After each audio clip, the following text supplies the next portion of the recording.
The limiter you see in front of yourself is the king of loudness and limiters overall, and it's never been shown before, because I'm the first to do a review on it, and also to present it to you, because we're talking about the Cedar Audio Adaptive Limiter Apex. Now this might sound familiar to you, because you may be familiar with the Adaptive Limiter 2 by Cedar Audio, which is an exceptional unit, and I made many videos about it. This one is their brand new limiter, again called the Adaptive Limiter Apex, and it's designed for mashing engineers. So by mashing, we mean using it as the last effect in your chain and then pushing to the commercial loudness and even louder than that. Now you have to understand that not all limiters are made equally, because different limiters usually sacrifice either quality or pumping for loudness. This limiter does neither of that. It retains the quality, it retains your signal being clean, and it also allows you to go even beyond commercial loudness, which is the most important thing you want from a limiter. So I tested this limiter to the absolute maximum, and the thing you didn't expect to hear from me is that this limiter sounds louder than my analog limiter.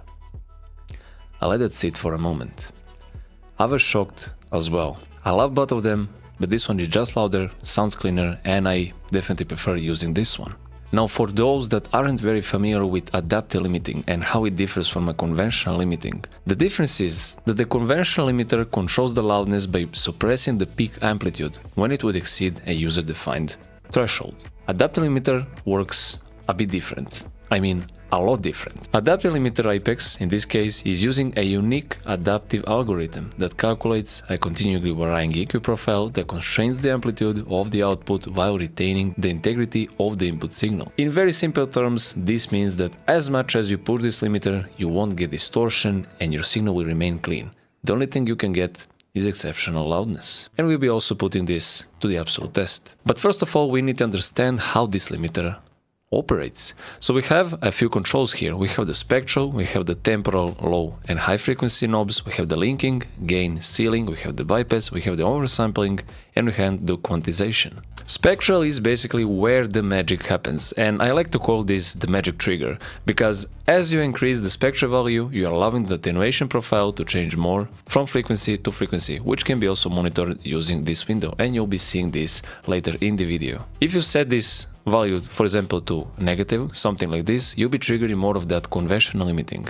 For loudness purposes and also for retaining your signal very clean, I would recommend keeping this at a bit higher value. And this also depends on the track you're mastering. Now, temporal low and high frequency knobs are very similar to attack and release. So if you're tracking with this limiter fixes that issue for you. The low and high parameters basically control the length of the search space at the lowest and highest frequencies. The value applied to the intermediate frequency ranges is derived by interpoling the low and high frequency values. Again, in simple terms, if you're looking for loudness and if you're looking to retain punch and that high frequency integrity, I would recommend keeping these values also at a bit higher. You don't have to go like this, you can go like this or something like this.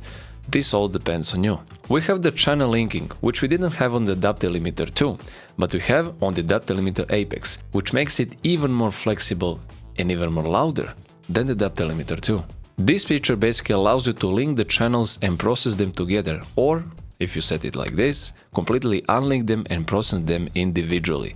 Now this also depends on your mix balance, how balanced your left and right channels are, so you can basically control this within your limiter and how you're going to affect both left and right channels. We have the standard gain, which we can push to achieve the loudness, and we have the ceiling. At the matching stage, we usually provide between -0.3 and 1 dB, just to make sure our master doesn't distort when it's uploaded to streaming platforms. So this is again a very useful feature. We have the standard bypass, you can turn off or turn on the limiter. We have the oversampling here. Now by switching these to on, you're basically turning on 4x oversampling. And this also makes the Adaptive Limiter Apex a true peak limiter, which a lot of you asked for the Adaptive Limiter too, so here you go. We also have the quantization here. This is regarding the noise shaping and dithering. So now the most interesting part of the video is testing this out. Is what I told you true or false? So let me just allow you to listen to this tech house and how Adaptive Limiter Apex handled the loudness job. The track is fully mastered, so it only needs limiting. what a better way than to use the adapter limiter Apex. So let's hear how it does.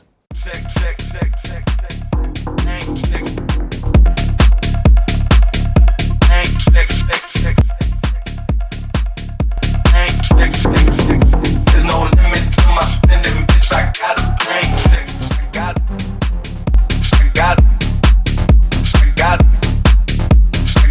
blank check.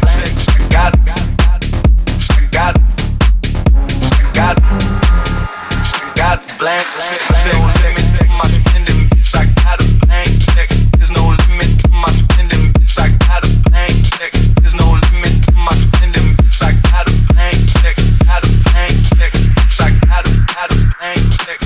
So there you go, ladies and gentlemen. You ask for the best possible limiter, the loudest one, the most disrespectfully loud one, obviously the best one on the market. So there you go, Cedar Audio adapter limiter Apex, and it's my personal pleasure to present this to you.